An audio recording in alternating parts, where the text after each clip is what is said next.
നമസ്കാരം, പുതിയൊരു വീഡിയോയിലേക്ക് എല്ലാവർക്കും സ്വാഗതം. ഞാൻ ഇന്ന് വന്നിരിക്കുന്നത് ഒരു പ്രവാസിയുടെ ഒരു വീഡിയോ ഞാൻ കാണാനിടയായി. ഇപ്പോഴെന്ന് പറഞ്ഞാൽ 2-3 ദിവസമായിട്ട് ഒരു ചാനലിൽ വന്ന ഒരു ന്യൂസാണ്. എനിക്ക് തോന്നുന്നത് കൊല്ലത്താണെന്നാണ് എനിക്ക് തോന്നുന്നത്. അതായത് ഏകദേശം 10, 15, 20 വർഷക്കാലം അയാൾ പ്രവാസിയായിരുന്നു. ആ പ്രവാസ ജീവിതത്തിൽ ഇരിക്കുമ്പോൾ തന്നെ എന്ന് പറഞ്ഞു കഴിഞ്ഞാൽ മക്കളെ എല്ലാവരെയും നല്ല നിലയിൽ പഠിപ്പിച്ചു. അതുപോലെ തന്നെ എന്ന് പറഞ്ഞാൽ അവരൊക്കെ എന്ന് പറഞ്ഞാൽ നല്ല രീതിയിലുള്ള ജോലികളും വാങ്ങിച്ചു. അങ്ങനെ ഇയാൾ നാട്ടിൽ വന്നതിന് ശേഷം ഇയാളുടെ വരുമാനം കുറഞ്ഞപ്പോഴേ ഭാര്യയ്ക്ക് വേണ്ട, മക്കൾക്ക് വേണ്ട എന്നുള്ള തരത്തിൽ അയാളെ പുറത്താക്കിയിരിക്കുകയാണ്. അതായത് അയാളെ ഭക്ഷണം കൊടുക്കാതെ ബുദ്ധിമുട്ടിക്കുക, അതുപോലെ തന്നെ എന്ന് പറഞ്ഞാൽ അയാൾക്ക് ആവശ്യമുള്ളതൊന്നും കൊടുക്കുന്നില്ല. അങ്ങനെ അയാളെ ഒരു നരകത്തിൽ എന്ന പോലെ അയാൾ അവിടെ ഇട്ടിരിക്കുകയാണ്. രാവിലെ മകളും ഭാര്യയും നേരെ എന്ന് പറഞ്ഞു കഴിഞ്ഞാൽ പുറത്തേക്ക് പോകും. പിന്നീട് എന്ന് പറഞ്ഞാൽ ഇയാൾ മാത്രമായിരിക്കും. കാരണം എനിക്ക് തോന്നുന്നത് എന്താണെന്ന് വെച്ചാൽ ഭാര്യയും മകളും മാത്രമാണ് ഇപ്പോൾ വീട്ടിൽ താമസിക്കുന്നത്. അതായത് മകളുടെ ഫാമിലി. മകൻ വേറെ ഒരു വീടൊക്കെ എടുത്ത് പോയിരിക്കുകയാണ്. അപ്പം മകൻ ആഹാരം കൊണ്ടു കൊടുക്കാമെന്ന് പറഞ്ഞിട്ട് പോലും അതുപോലും ഇവർ പിന്നെ കേൾക്കുന്നില്ല. ഇങ്ങോട്ട് ആരും ആഹാരം കൊണ്ട് വരണ്ട, ഇയാൾക്ക് ഞങ്ങളൊന്നും കൊടുക്കില്ല എന്നുള്ള ഒരു നിലപാടിലാണ് പിന്നെ അവരൊക്കെ എത്തിയിരിക്കുന്നത്. അപ്പോൾ എനിക്ക് പറയാനുള്ളത് എന്താണെന്ന് വെച്ചാൽ, ഈ പ്രവാസികളോട് എനിക്ക് പറയാനുള്ളത്, ഇതെന്നെന്ന് പറഞ്ഞു കഴിഞ്ഞാൽ ഒരുപാട് കേസുകളായി ഇതുപോലെ. അതായത് കുറച്ച് നാൾ മുമ്പ് നമുക്ക് എല്ലാവർക്കും അറിയാം, ഒരു ബാർബറ എന്ന ബാലൻ അങ്ങനെ എന്തോ ഒരു പറഞ്ഞ ഒരാൾ അയാളുടെ ബോഡി പോലും വേണ്ട എന്ന് പറഞ്ഞിട്ടുണ്ട്, മൃതദേഹം വേണ്ട എന്ന് പറഞ്ഞിട്ടുണ്ട്. സ്വന്തം ഭാര്യ തന്നെയാണ്, ഭാര്യയും മക്കളും തന്നെയാണ്. അപ്പോൾ എനിക്ക് പറയാനുള്ളത് എന്താണെന്ന് വെച്ച് കഴിഞ്ഞാൽ, നമ്മൾ ഈ 10, 20 വർഷം ഈ വീട്ടുകാർക്ക് വേണ്ടിയിട്ട് ഇതുപോലെ കഷ്ടപ്പെടുമ്പോൾ നമുക്ക് എന്തെങ്കിലും ഒരു കാര്യം, അതായത് എന്തെങ്കിലും ഒരു കാര്യം നമ്മൾ കരുതി വെക്കണം എന്നുള്ളതാണ്. ചില ആൾക്കാരൊക്കെ ഉണ്ട്, എന്താണെന്ന് വെച്ച് കഴിഞ്ഞാൽ ഇപ്പോൾ ഈ പിന്നെ സിനിമയിൽ പറഞ്ഞതുപോലെ 15,000 കിട്ടുന്നതാണെങ്കിൽ അതിൻ്റെ അകത്ത് 5,000 കടവും കൂടി വാങ്ങിച്ചിട്ട് 20,000 അയക്കുന്നവരാണ് പ്രവാസികൾ. നിങ്ങൾ ഒരിക്കലും അങ്ങനെ ചെയ്യരുത്. നിങ്ങൾ എന്ത് ചെയ്യണമെന്ന് പറഞ്ഞു കഴിഞ്ഞാൽ, നിങ്ങൾക്ക് 15,000 ഉണ്ടെങ്കിൽ 10,000 രൂപ അയച്ചു കൊടുത്തിട്ട് 5,000 രൂപയെങ്കിലും നിങ്ങൾ സേവ് ചെയ്ത് വെക്കണം എന്നാണ് എനിക്ക് പറയാനുള്ളത്. അതായത് ഈ ആരോഗ്യമോ അല്ലെങ്കിൽ ഇതൊന്നും എന്നും കിട്ടിക്കൊള്ളണമെന്നില്ല. അതുപോലെ തന്നെ എന്ന് പറഞ്ഞു കഴിഞ്ഞാൽ എല്ലാ കാര്യങ്ങളും മക്കൾക്ക് വിട്ടുകൊടുത്ത് കഴിഞ്ഞാൽ പിന്നെയെന്ന് പറഞ്ഞാൽ നമ്മൾ ചണ്ടിയാണ്. അതായത് ജീവിതത്തിൽ പിന്നീട് എന്ന് പറഞ്ഞു കഴിഞ്ഞാൽ നല്ല കാലമൊക്കെ നശിച്ച് നമ്മൾ വാർദ്ധക്യത്തിലേക്ക് വീഴുമ്പോൾ പിന്നെ ആർക്കും വേണ്ടാത്ത ഒരു ഭാരമായി മാറുകയാണ് പല പ്രവാസികളും. ഈ പ്രവാസികൾക്ക് എന്ന് പറഞ്ഞാൽ ഒരു 20 വർഷമൊക്കെ എന്ന് പറഞ്ഞു കഴിഞ്ഞാൽ ഗൾഫിലൊക്കെ ജീവിച്ച ഒരാൾക്ക് പിന്നീട് നാട്ടിൽ വന്ന് നിൽക്കുക എന്ന് പറഞ്ഞു കഴിഞ്ഞാൽ വലിയ പ്രയാസം തന്നെയാണ്.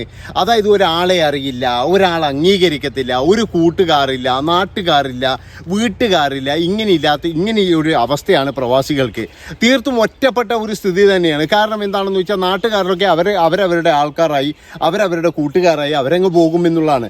ബാക്കിയുള്ളതൊക്കെ നമ്മളൊക്കെ എന്ന് പറഞ്ഞു കഴിഞ്ഞാൽ പ്രവാസികളായ പിന്നെ എന്ന് പറഞ്ഞാൽ ഒരാൾക്ക് പോലും വേണ്ട. അതുകൊണ്ടാണ് പറയുന്നത്, നമ്മൾ എപ്പോഴും എന്ന് പറഞ്ഞാൽ നമുക്ക് വേണ്ടിയിട്ട് എന്തെങ്കിലും ഒന്ന് കരുതി വെക്കണം. ഇല്ലെങ്കിൽ എന്ന് പറഞ്ഞാൽ നമ്മൾ ശരിക്കും പറഞ്ഞു കഴിഞ്ഞാൽ വെള്ളം കുടിക്കും എന്നുള്ളതിൽ യാതൊരു സംശയവുമില്ല. നമ്മൾ എല്ലാ കാര്യങ്ങളും അങ്ങ് ചെയ്യുമ്പോൾ നമ്മൾക്ക് ശരിക്കും പറഞ്ഞു കഴിഞ്ഞാൽ അത് തന്നെയാണ്, വീട്ടുകാർ വലുതാണ്, നാട്ടുകാർ വലുതാണ്, അതുപോലെ ഉത്സവാഘോഷങ്ങൾ എല്ലാ കാര്യങ്ങളും നമുക്ക് വേണം. പക്ഷേ എപ്പോഴും നമ്മൾ കൃത്യമായിട്ട് എന്ന് പറഞ്ഞു കഴിഞ്ഞാൽ എന്ത് ചെയ്യണം എന്ന് പറഞ്ഞാൽ, നമുക്കൊരു തുക നമ്മൾ എല്ലാ മാസവും തന്നെ മാറ്റി വെക്കണം. പിന്നെ എന്ന് പറഞ്ഞു കഴിഞ്ഞാൽ വേറെ ചില ആൾക്കാരുടെ ഒരു 10 കൊല്ലം കഴിയട്ടെ, 10 കൊല്ലം കഴിഞ്ഞിട്ട് മാറ്റി വെക്കാം. അതായത് പ്രവാസം തുടങ്ങിയതെന്ന് പറഞ്ഞു കഴിഞ്ഞാൽ പിന്നെ എന്താ പറയണ്ടത്, ചെറിയ പ്രായത്തിൽ തന്നെ ആയിരിക്കും, ഒരു 20 വയസ്സിലായിരിക്കും. ആ ഒരു 25 വയസ്സ് മുതൽ സമ്പാദിക്കാൻ തുടങ്ങാം, അല്ലെങ്കിൽ 30 വയസ്സ് മുതൽ തീർച്ചയായിട്ടും സമ്പാദിക്കാം. ഇല്ലെങ്കിൽ ഒരു കാര്യം, കല്യാണമൊക്കെ കഴിയട്ടെ, അത് കഴിഞ്ഞിട്ട് എന്തെങ്കിലും സൂക്ഷിച്ചു വെക്കാം എന്നുള്ള തരത്തിലൊക്കെ നോക്കുന്ന ഒരുപാട് ആൾക്കാരുണ്ട്. അവരോടൊക്കെ എനിക്ക് പറയാനുള്ളതെന്ന് പറഞ്ഞു കഴിഞ്ഞാൽ, നിങ്ങളൊരു കാര്യം ചെയ്യണം. നിങ്ങൾക്ക് എപ്പോഴാണ് അധ്വാനിക്കാൻ ആ ഒരു സമയത്ത് തന്നെ 10 കാശ് ഉണ്ടാക്കി കഴിഞ്ഞാൽ മാത്രമേ നിങ്ങൾക്ക് രക്ഷയുള്ളൂ. ഇല്ലെങ്കിൽ പിന്നെ നാട്ടിൽ വന്നു കഴിഞ്ഞാൽ ഒരു കുഞ്ഞിനെ പോലും വേണ്ട. അതായത് പൈസയും പണവും പ്രതാപവും ഉള്ളവനെ മാത്രമേ ഇന്ന് നമ്മുടെ നാട്ടിൽ വേണ്ടൂ. അല്ലാതെ ഇതൊന്നും ഇല്ലാത്ത ഒരു ദരിദ്രവാസിയായിട്ട് വന്ന ഒരാൾക്ക് പോലും അംഗീകരിക്കാൻ കഴിയില്ല. അതുപോലെ തന്നെ വേണ്ട ആ ഒരു തന്തയുടെ അവസ്ഥ നിങ്ങൾ ആലോചിച്ച് നോക്ക്. ഞാനിപ്പോൾ ഇതിൻ്റെ തംബ്നെയിലിൽ കാണിച്ചിരിക്കുന്ന അയാളൊരു ഫോട്ടോ ആണ്. അയാളുടെ ഒരു അവസ്ഥ, അയാൾ രാജകീയമായിട്ട് 10-20 വർഷം ജീവിച്ചതാണ്, നല്ല സമ്പാദ്യമുണ്ട്. അതുമാത്രവുമല്ല, അയാളുടെ ബന്ധുക്കളൊക്കെ എന്ന് പറഞ്ഞാൽ നല്ല നിലയിൽ ജീവിക്കുന്നു.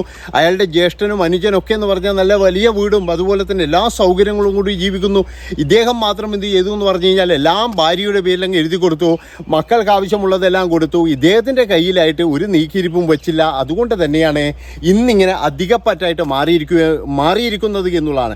അപ്പോൾ ഇത് എത്ര പറഞ്ഞു കഴിഞ്ഞാലും മനസ്സിലാവില്ല. അതായത് നമ്മളിതെന്ന് പറഞ്ഞു കഴിഞ്ഞാൽ കുറേ വർഷങ്ങളായിട്ട് ഇത് തന്നെയാണ് നമ്മൾ ഇട്ടിങ്ങനെ അലച്ചുകൊണ്ടിരിക്കുന്നത്. അപ്പോൾ ഇതാർക്കും മനസ്സിലാവില്ല. എത്ര മാത്രം പറഞ്ഞു കഴിഞ്ഞാലും എല്ലാവരും പറയുന്നത് എന്താ വെച്ചാൽ, പ്രവാസി എന്ന് പറഞ്ഞു കഴിഞ്ഞാൽ ഒരു വലിയ ഇതാണോ എന്നുള്ള തരത്തിൽ ചില ആൾക്കാരൊക്കെ നോക്കുന്നത്.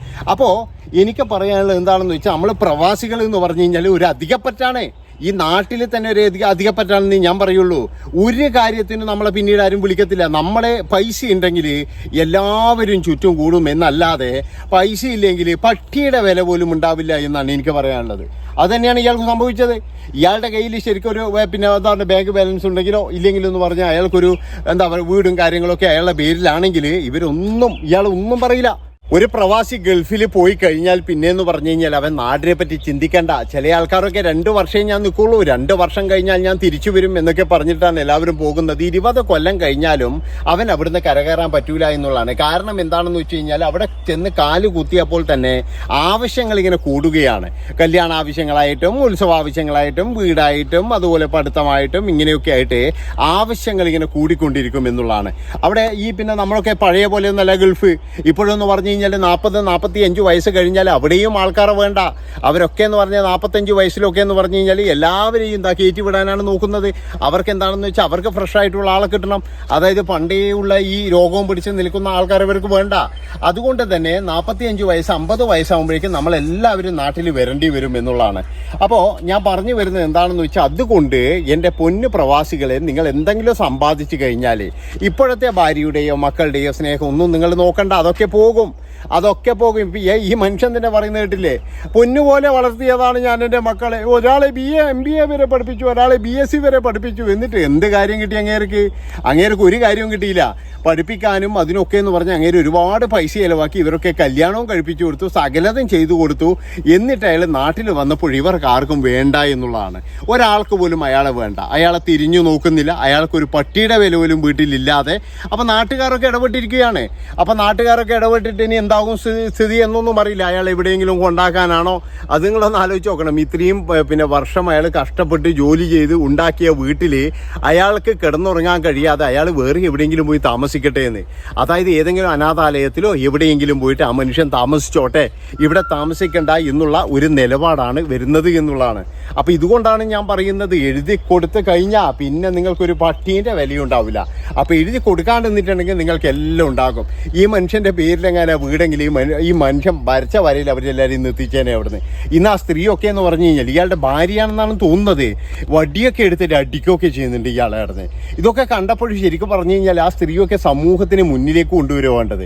ഇങ്ങനെയുള്ള കുടുംബങ്ങൾ, ഇങ്ങനെയുള്ള ചീഞ്ഞ കുടുംബങ്ങളില്ലേ, അതായത് എത്ര വലിയ കുടുംബമായാലും ശരി, ഇവറ്റകളെയൊക്കെ എന്ന് പറഞ്ഞാൽ സമൂഹത്തിൻ്റെ മുന്നിലേക്ക് കൊണ്ടുവരണം. അതായത് ഇവരുടെയൊക്കെ ഫോട്ടോ ഇല്ലേ സമൂഹ മാധ്യമത്തിൽ തന്നെ പ്രദർശിപ്പിക്കണം എന്നാണ് എനിക്ക് പറയാനുള്ളത്. അത്ര നാറിത്തരമാണ് ഈ സ്ത്രീകളൊക്കെ ചെയ്യുന്നത് അവിടുന്ന്. ആ മനുഷ്യന് എന്തൊക്കെയാണ് ചെയ്യുന്നത്? അയാളെ കാലൊക്കെ പൊള്ളിയിട്ട് കാണണം. അയാൾ പറയുന്നത് എന്താണെന്ന് വെച്ച് കഴിഞ്ഞാൽ ഞാൻ കിടന്നുറങ്ങുമ്പോഴാരോ വെള്ളമൊഴിച്ച് എന്നാണ് പറയുന്നത്. അതായത് മനഃപൂർവ്വം പൊള്ളിക്കാൻ വേണ്ടിയിട്ട്. അപ്പം അത്രത്തോളം ഭീകരമായ ഒരു അവസ്ഥയാണ് 20 വർഷത്തോളം സൗദി അറേബ്യയിൽ പ്രവാസിയായ ആ ഒരു മനുഷ്യൻ്റെ കാര്യം എന്ന് പറഞ്ഞു കഴിഞ്ഞാൽ. ഏതായാലും ജനപ്രതിനിധികളും മറ്റവരൊക്കെ ഇടപെട്ടു. എന്താണ് സ്ഥിതി പിന്നീട് ഒന്നും അറിയില്ല. അന്നത്തെ ഒരു ദിവസം എന്ന് പറഞ്ഞാൽ ഇത് പുറംലോകത്ത് എത്തിച്ചത് ഒരു മാധ്യമ പ്രവർത്തകനാണ്. ഇല്ലെങ്കിൽ ഇത് ആരും അറിയാൻ പോകുന്നില്ല. അതായത് കുറേ ദിവസമായി ഇത് തുടങ്ങിയിട്ട് അയാൾക്ക് ഭക്ഷണം കിട്ടാതെ ഒരുപാട് ദിവസമായി.